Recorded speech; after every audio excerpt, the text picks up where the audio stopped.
What happens when you finally stop negotiating with your own value? Not by repeating hollow affirmations, but by awakening to a truth that settles deep into your bones. You are worthy without condition. Most of us live beneath that truth. We trade our peace for approval. We forgive people who keep breaking us. We accept crumbs and call it kindness. In Buddhism, there is a shift, a quiet but irreversible turning point where you stop chasing and start choosing. And when it happens, life itself begins to change. Stay with me, because at the end, I'll share a powerful bonus habit that can rewire your self-worth forever. Before we begin with number 1, subscribe to Buddha's Eternal Wisdom, where every video is a doorway to calm, clarity, and timeless Buddhist insight you won't find anywhere else. 1. The silent currency of life. If your self-worth were written in invisible ink, what story would it leave across the pages of your days? The world has a quiet way of reading it, even when you think no one is watching. The world mirrors what you believe you deserve. These are not just poetic words. They are a truth that shapes every interaction, every choice, every unseen ripple of your life. Your self-worth is like the fragrance of a flower. No one can touch it, yet it changes the way the world approaches you. When a flower releases its scent, bees arrive without it calling. In the same way, when you carry the fragrance of self-respect, you don't have to chase acceptance. It comes to you naturally. Imagine walking into a room carrying nothing but quiet certainty. No performance, no mask, no desperate need to be liked. Only the steady, grounded knowing that you are enough.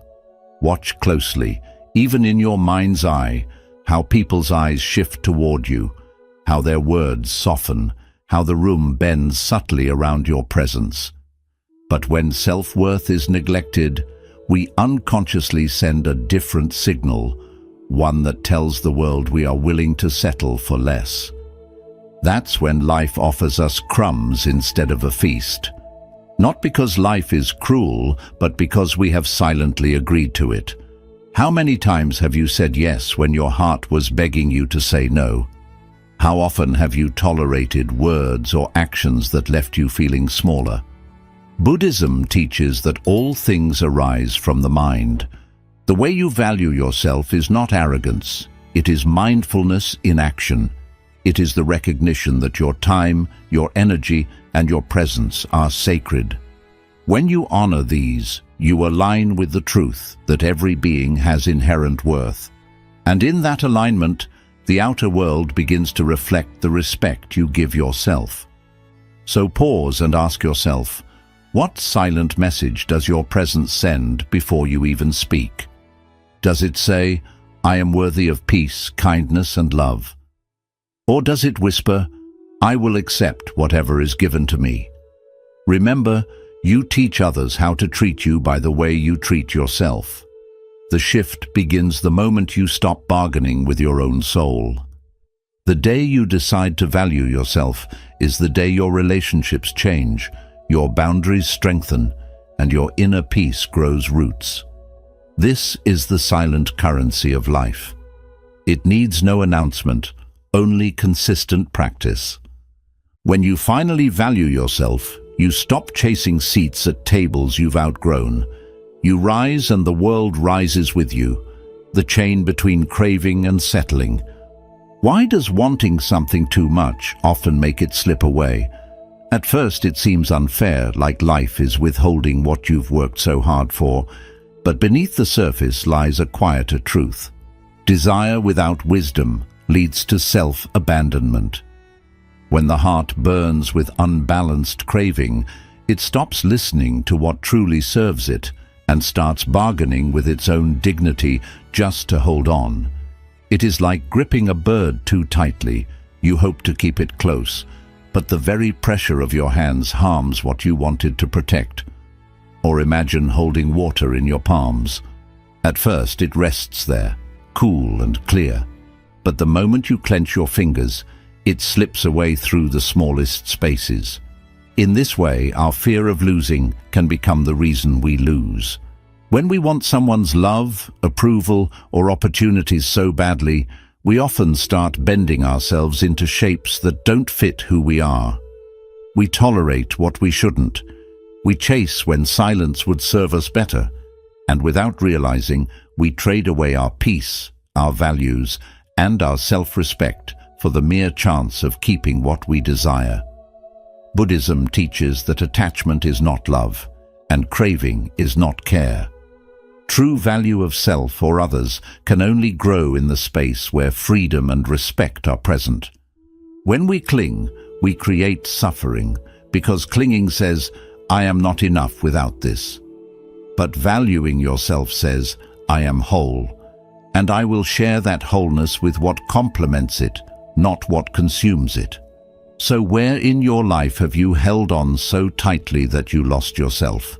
Was it in a relationship where silence felt safer than speaking your truth?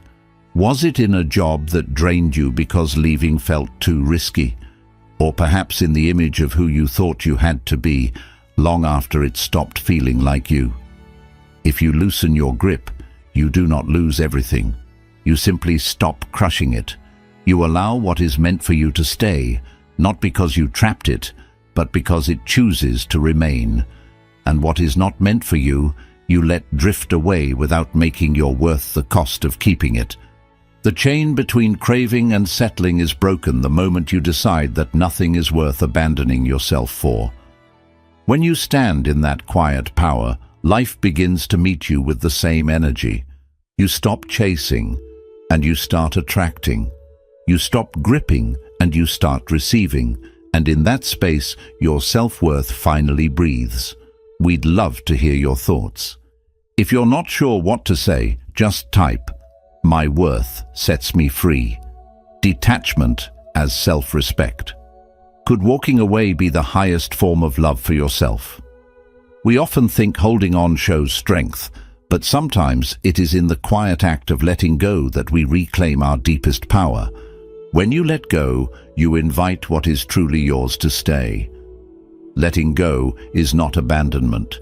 It is an act of trust in yourself and in the flow of life. It is like releasing a kite into the wind. You do not chase it through fields or force it to return.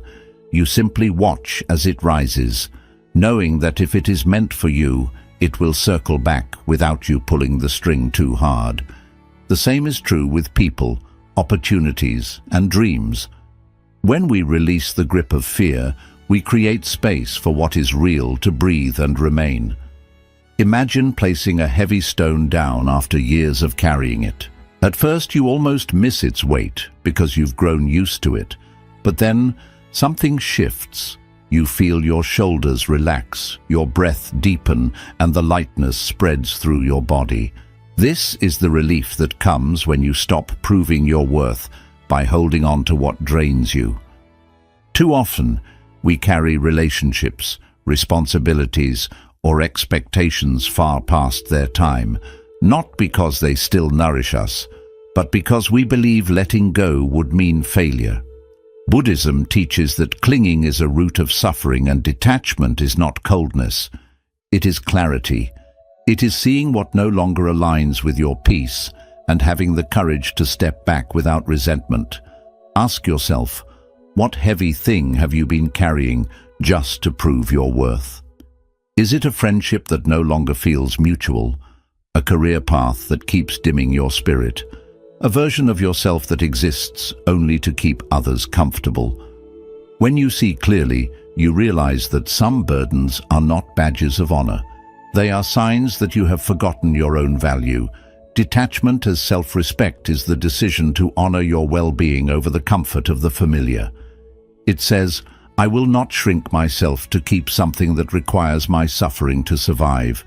It is not an act of rejection toward others. It is an act of acceptance toward yourself. And here is the truth. When you let go with love, what is truly meant for you will not vanish. It will remain or return, not because you begged for it, but because it belongs in the space where your self-worth lives. Sometimes the most powerful step toward valuing yourself is the quiet walk away. Not out of anger, but out of devotion to your peace, to your truth, and to the lightness you were always meant to carry. The thin line between humility and disappearing.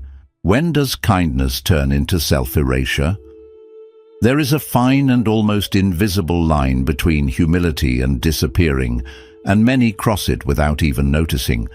To be humble does not mean to vanish. Humility is a light in the heart, but disappearing is a shadow cast by fear, by the quiet belief that your needs are somehow less important than everyone else's.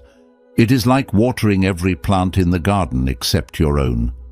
The flowers around you bloom brightly, but your soil dries and cracks.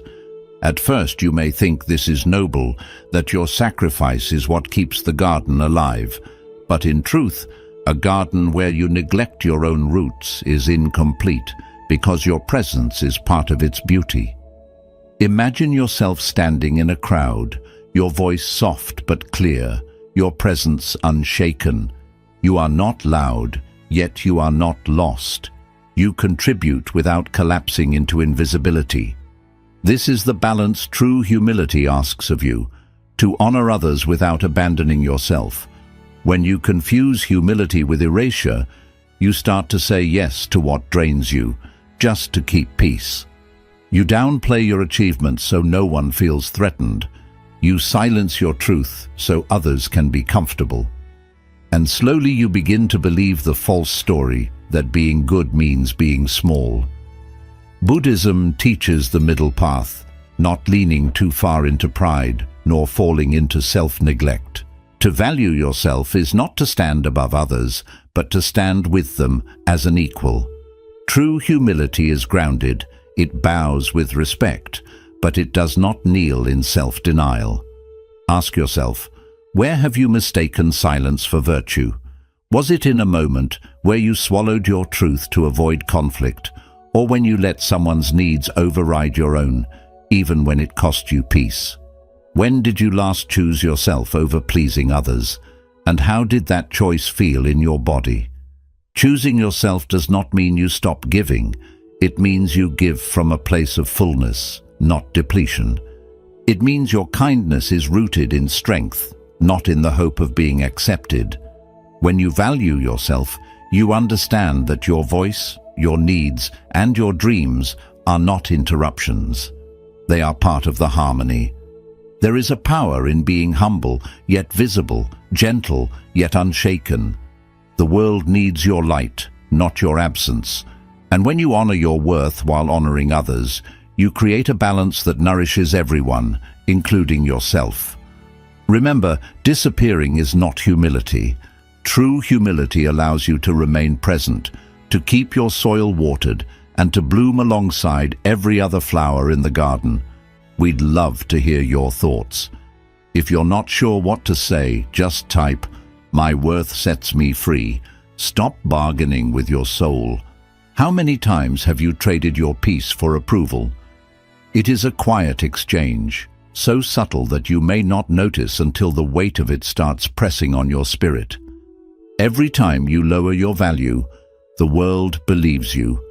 The world does not argue with the price you set for yourself. It simply pays it. It is like selling gold for the price of clay. You may think you are being reasonable, accommodating, or kind, but in truth, you are giving away something rare for far less than it's worth. And once this pattern takes root, others will not question it. They will adapt to it.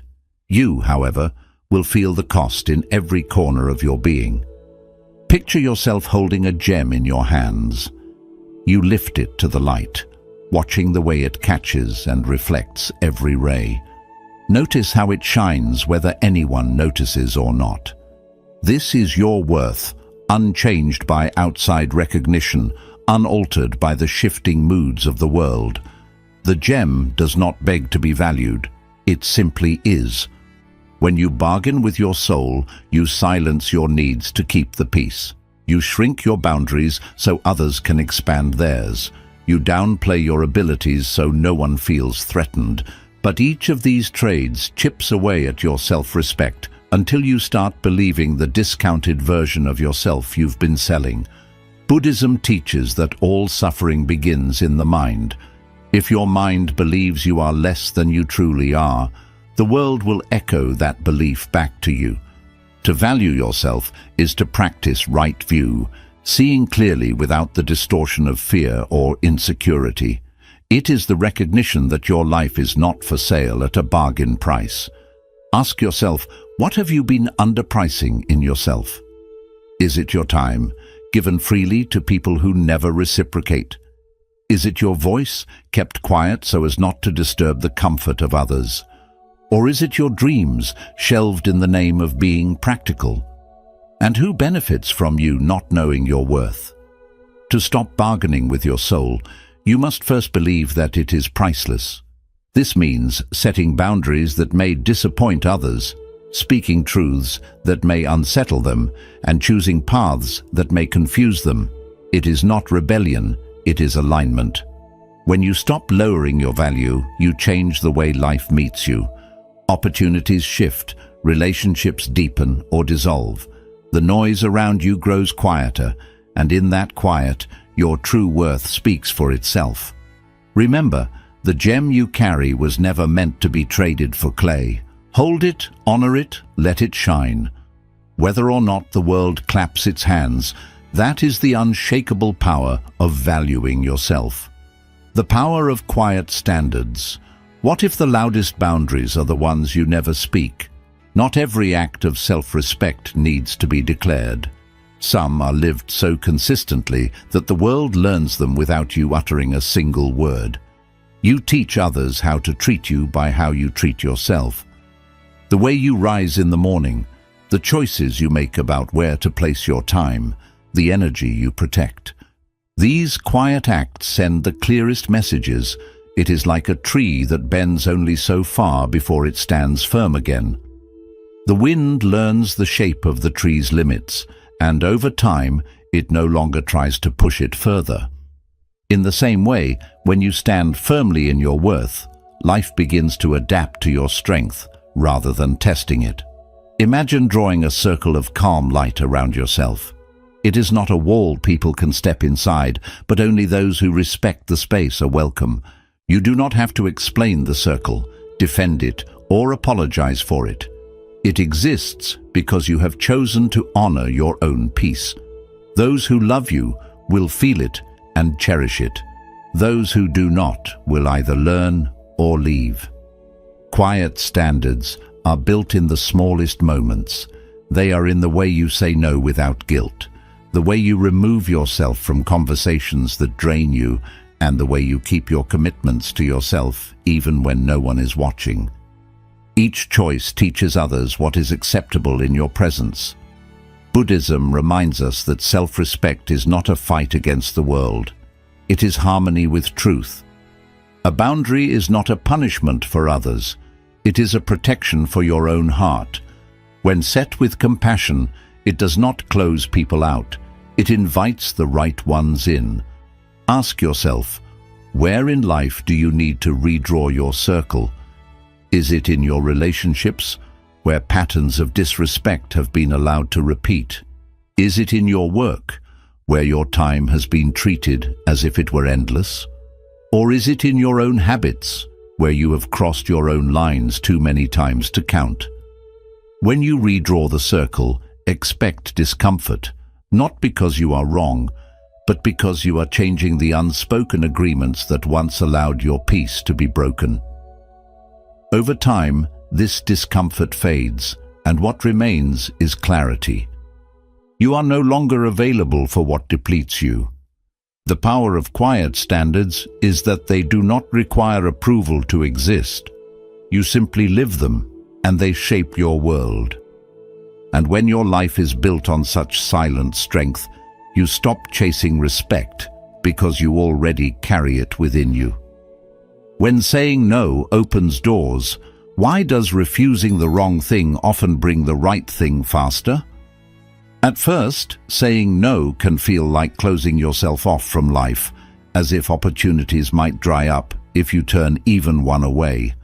But the truth is, in every no A deeper yes is hidden. A no is not an ending. It is the clearing of space for what is truly aligned with your path to arrive. It is like pruning a tree, so the healthiest branches can grow. The act may look harsh from the outside, but it is an act of care. Without it, the tree wastes energy feeding what will never bear fruit. And so it is with our lives. When we keep saying yes to what drains us, we starve the parts of ourselves that are meant to flourish. See yourself closing a door gently, not in anger, not in haste, but with full awareness. And as you step back, you notice another door nearby, bathed in light, one you hadn't seen before. This is the magic of a mindful no. It shifts your attention to the possibilities you once overlooked. Saying no is an act of valuing yourself, because it protects your energy, your time, and your peace from being scattered in places where they cannot grow. Every yes you give is a seed you plant. If you scatter them carelessly, the soil may be barren. But when you choose where they go, the harvest changes entirely. Buddhism teaches us the importance of right effort, directing our energy toward what nourishes our well-being and the well-being of others. Right effort requires discernment. It asks you to pause and ask, does this serve my path, or does it pull me away from it? Without this pause, we end up trading our deepest yes for shallow, short-term comfort. So, what in your life needs pruning? Is it the constant commitments that leave you too exhausted to focus on what matters? Is it the relationships that demand you shrink so they can grow unchecked? Or is it the inner habit of saying yes to avoid the discomfort of disappointing others? And what could grow if you stopped feeding what drains you? Perhaps a long-forgotten passion would bloom again. Perhaps your health, both mental and physical, would strengthen. Or perhaps space would open for new people, opportunities, and insights that truly match your values. Saying no is not rejection. It is redirection. It is telling life, I will not settle for less than what nourishes me. And when you stand in that truth, you find that the right doors open more easily because they are drawn to the space you've made for them. In every no, there is a yes to your worth, your peace, and the life you are here to live fully. We'd love to hear your thoughts. If you're not sure what to say, just type, "My worth sets me free," the sacred pause before accepting less. What would happen if you stopped and truly asked, does this honor me? In a world that moves fast, the temptation to accept whatever comes first can feel irresistible. But the space you allow is the space life will fill. If you rush to fill that space with less than you deserve, you may never see what was meant to arrive. It is like a bowl waiting for water. If you pour in mud just to stop it from being empty, you lose the chance to receive something pure. The emptiness is not the enemy, it is the invitation. In the same way, your pauses, your hesitations, your moments of waiting are not wasted. They are the fertile ground where the right things can take root. Imagine standing in a vast, still field.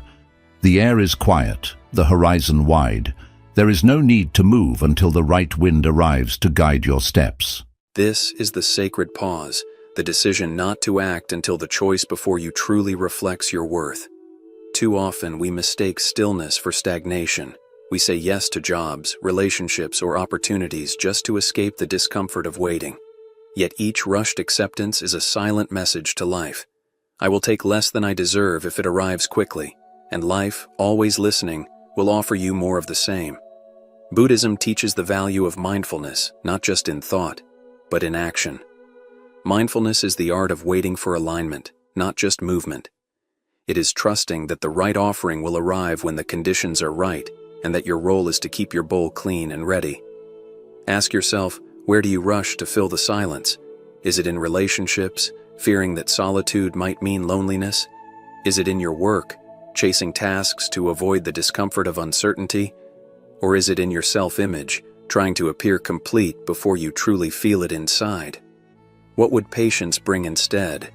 Perhaps deeper connections, because you chose only those that truly resonate. Perhaps more fulfilling work, because you waited for the role that respects your skills and values. Or perhaps a gentler relationship with yourself, because you gave yourself the grace to grow before leaping forward. The sacred pause is not about doing nothing. It is about creating space for the right things to find you. It is about valuing your energy so deeply that you refuse to waste it on what does not nourish you. When you can stand in the stillness without grasping for less, life has room to send what is truly yours. And when it comes, it will not just fill your hands, it will fill your heart. The mirror of relationships. What if every person in your life is showing you your own self-worth? The people we allow close to us, the treatment we accept, the words we tolerate, all of them mirror back the belief we hold about ourselves. You only accept the love you believe you deserve. Relationships are not just connections, they are reflections, revealing both the places where we honor ourselves and the places where we have forgotten our value. It is like a mirror that reflects not your face, but your beliefs.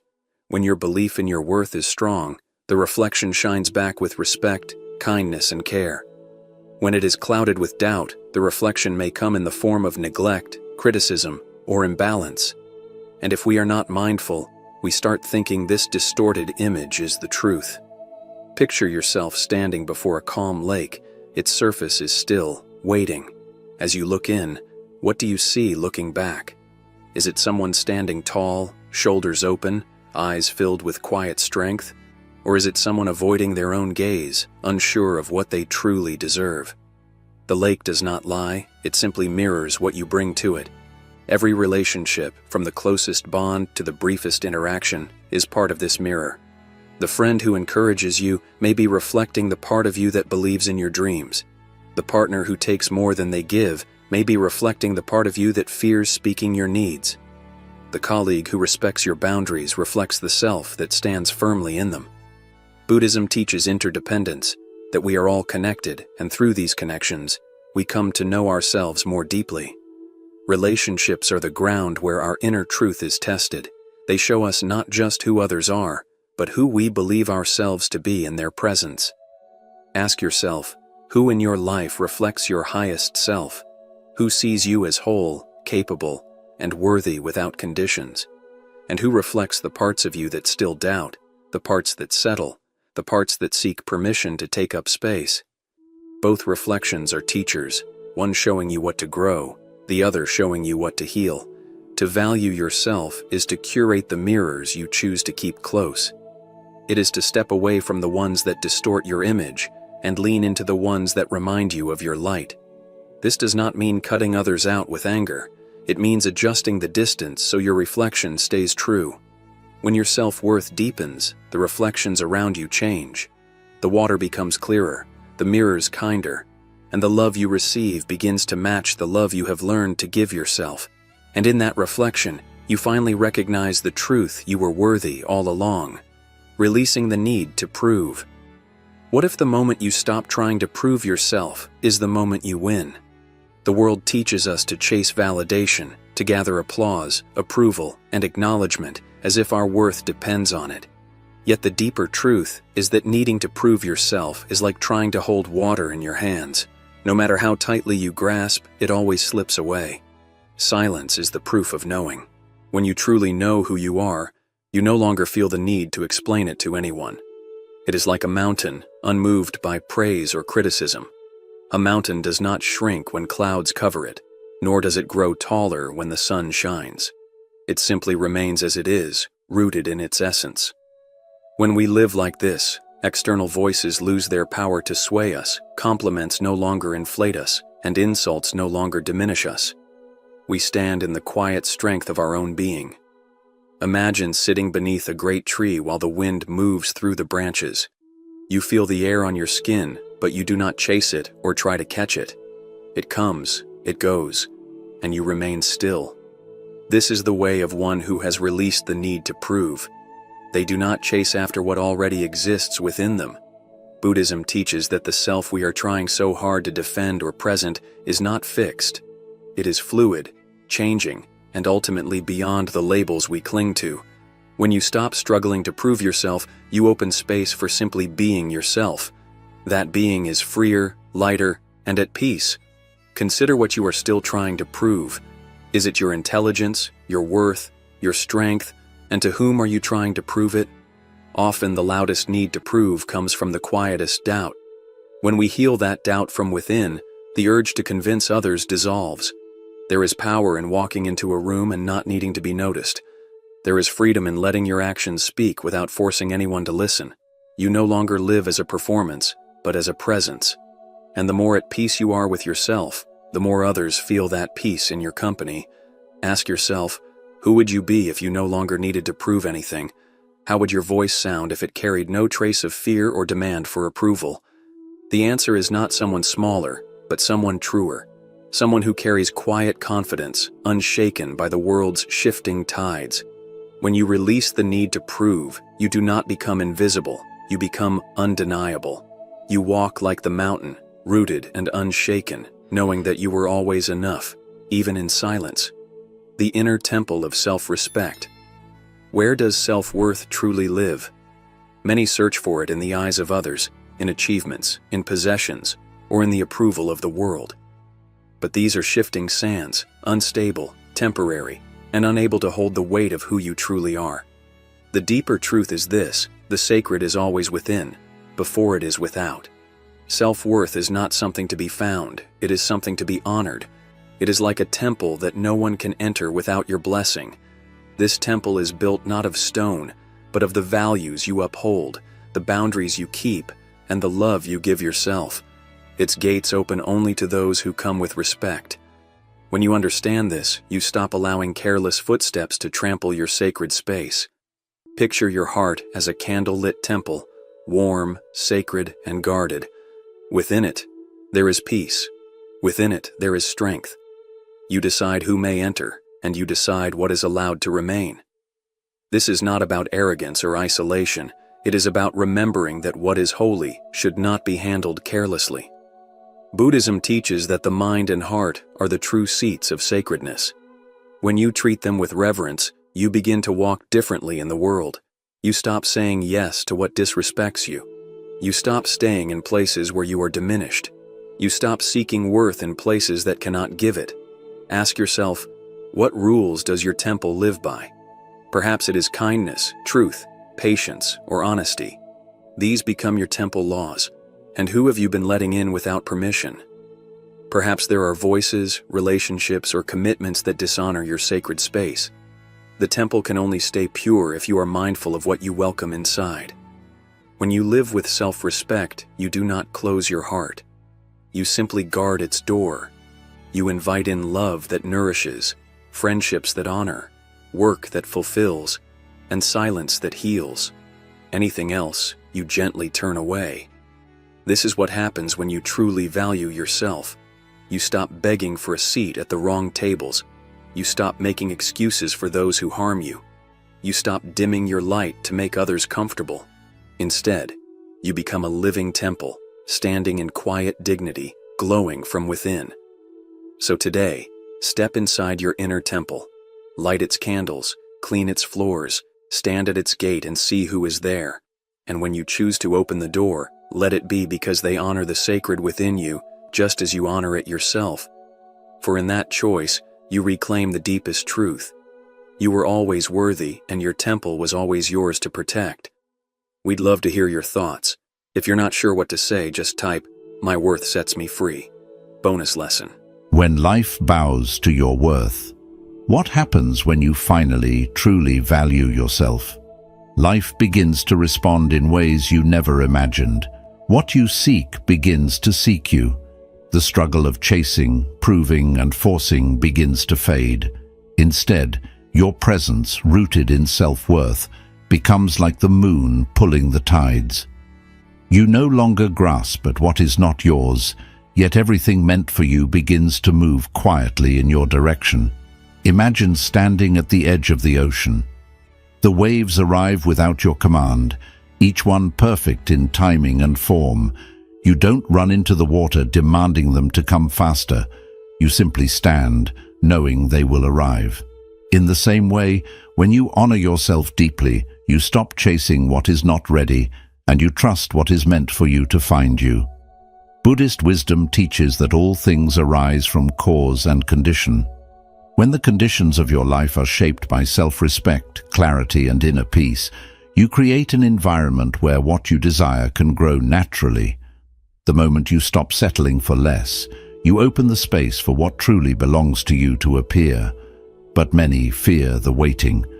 We try to fill the silence with noise, the emptiness with whatever is available. Yet in that rush, we invite the wrong waves, the ones that crash harshly and pull us under. The patient heart, however, stands calmly at the shore, knowing the right tide will come. Ask yourself, what will you begin attracting once you no longer settle? Perhaps it's love that feels like home, work that aligns with your values, friendships that uplift instead of drain, opportunities that honor your talents. These things do not arrive through desperation, they arrive through resonance. And are you ready to meet that version of yourself, the one who knows their worth so deeply that they no longer plead for recognition? This version of you is not louder, but steadier, not more demanding, but more certain. They understand that life is not about convincing the wrong doors to open. It's about standing before the right ones, trusting they will unlock when the time is right.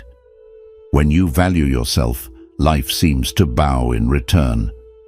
People treat you with more respect, opportunities come more easily, and even challenges seem to shape themselves into stepping stones instead of stumbling blocks.